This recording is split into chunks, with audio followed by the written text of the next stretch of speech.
Assalamualaikum warahmatullahi wabarakatuh. Perkenalkan, nama saya Zulkifli. Saya selaku moderator dari kelompok 2 kelas D, mata kuliah Teori Akuntansi. Kami ingin mempresentasikan hasil diskusi kami tentang sejarah akuntansi.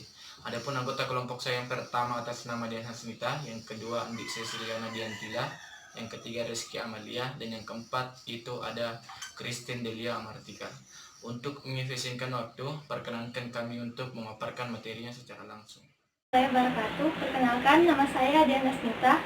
Saya akan mempresentasikan materi pertama, yaitu sejarah akuntansi. Saya menjelaskan tentang sejarah akuntansi. Saya akan menjelaskan apa yang dimaksud dengan akuntansi. Akuntansi adalah suatu proses yang dimulai dengan mencatat, mengelompokkan, mengelola, dan menyediakan data.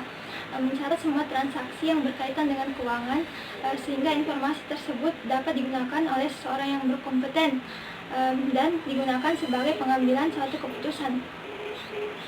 Pada zaman Romawi kuno dan Mesir telah dikenal pencatatan keuangan, tapi masih sangat sederhana.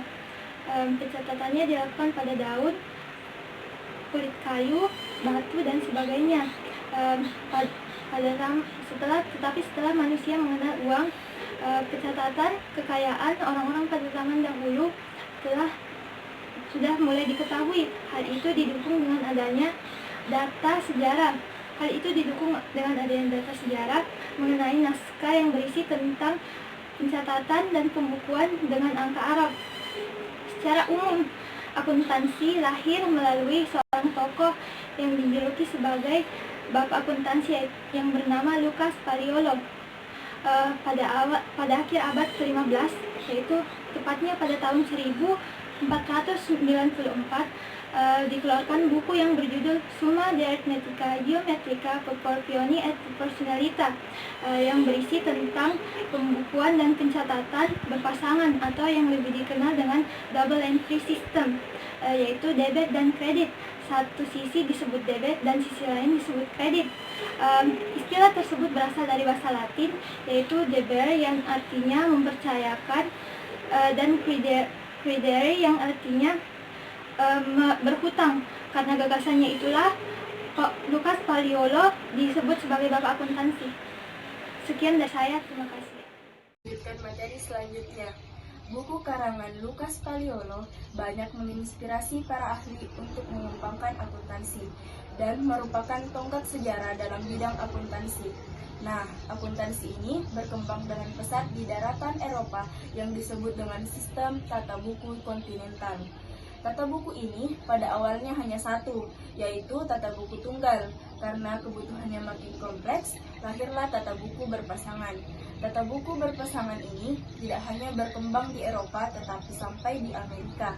Perkembangan sistem Amerika tersebut dikatakan sebagai sistem Anglo-Saxon yang sering kita sebut dengan accounting atau akuntansi. Kemudian, akuntansi dan pembukuan banyak dikembangkan oleh orang-orang di Amerika dan Eropa. Akuntansi itu lebih luas dari pembukuan.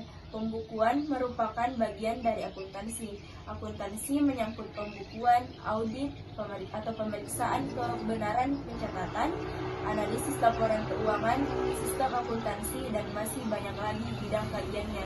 Sekian dari saya. Materi selanjutnya akan dilanjutkan oleh pemateri ketiga. Saya akan memaparkan materi tentang sejarah akuntansi Indonesia. Nah, dimulai pada penjajahan Belanda sejak abad ke-17 pada tahun 1642. Lalu ini adalah di mana setelah ditemukan pembukuan tentang pencatatan akuntansi. Nah, tetapi ada yang baru ditemukan pada pembukuan yang dilaksanakan oleh Ampioen Society pada tahun 1747. Nah, perkembangan ini muncul setelah adanya sistem tanam paksa dan dihapuskan oleh pemerintah Belanda pada saat itu, yang dihapuskan pada tahun 1870. Dunia usaha berkembang. Sistem pembukuan yang dianut oleh para pengusaha Belanda yang diajarkan oleh Lucas Palaiolo pada tahun 1850. Nah, dalam tahun ini Belanda menerapkan pembukuan ini pada tahun 1850 hingga tahun 1900. Pada awal abad ke-20 terjadi dualisme yang dimana banyak orang melakukan ataupun menerapkan sistem pembukuan yang lama dan sistem pembukuan yang baru. Dan ini dibawa ke dalam Indonesia. Artinya Indonesia juga menerapkan hal ini. Dalam hal ini muncul juga sistem pembukuan baru seperti sistem pembukuan dari Cina. Yang pertama adalah sistem Hokkien, Canton, Hakka, Tianjui, Arab, India, dan lain-lain.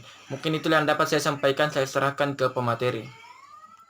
Saya akan melanjutkan presentasi dari teman saya yang sebelumnya.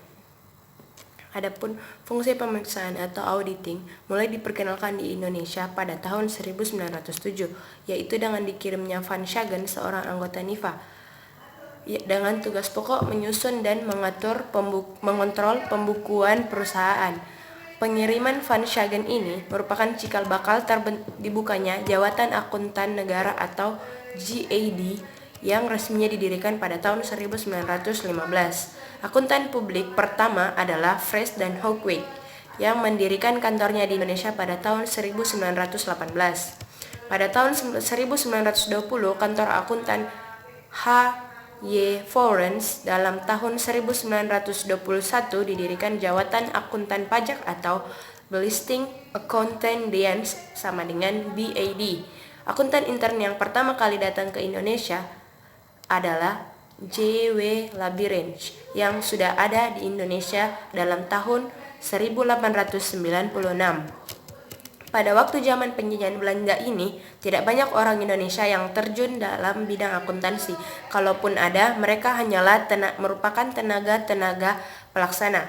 Orang Indonesia pertama yang bekerja di bidang akuntansi tercatat J.D. Macy, yang diangkat sebagai pemegang buku untuk Jabatan Akuntansi Pajak pada tanggal 21 September 1929. Dalam masa pendudukan Jepang, Indonesia sangat kekurangan tenaga di bidang akuntansi. Jabatan-jabatan pimpinan di jabatan keuangan yang 90% dipegang oleh bangsa Belanda menjadi kosong. Dalam masa ini, atas prakarsa Mr. Slamet, didirikan kursus-kursus untuk mengisi kekosongan jabatan tadi dengan tenaga-tenaga Indonesia. Pada masa itu dikenal kursus A, B, C, dan D.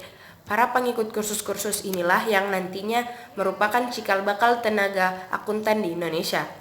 Mengenai sistem akuntansinya, tidak banyak terjadi perubahan selama zaman Jepang ini. Terima kasih. Pendidikan akuntansi mulai dirintis dengan dibukanya jurusan akuntansi di Universitas Indonesia pada tahun 1952. Pendirian jurusan akuntansi di Fakultas Ekonomi Universitas Indonesia kemudian diikuti dengan pembukaan jurusan yang sama di Fakultas Universitas Padjadjaran pada tahun 1961, Universitas Sumatera Utara pada tahun 1962, Universitas Erlangga pada tahun 1962, dan Universitas Gadjah Mada pada tahun 1964. Institut Ilmu Akuntansi atau yang sekarang lebih dikenal Sekolah Tinggi Akuntansi Negara membuka jurusan akuntansi pada tahun 1960. Pada tahun 1954 dikeluarkan Undang-Undang Nomor 34 yang mengatur pemakaian gelar akuntan. Itulah yang dapat kami sampaikan. Mohon maaf apabila dalam penyampaian materi kami itu sangat kurang. Sekian dan terima kasih. Fisabilil haq. Assalamualaikum warahmatullahi wabarakatuh.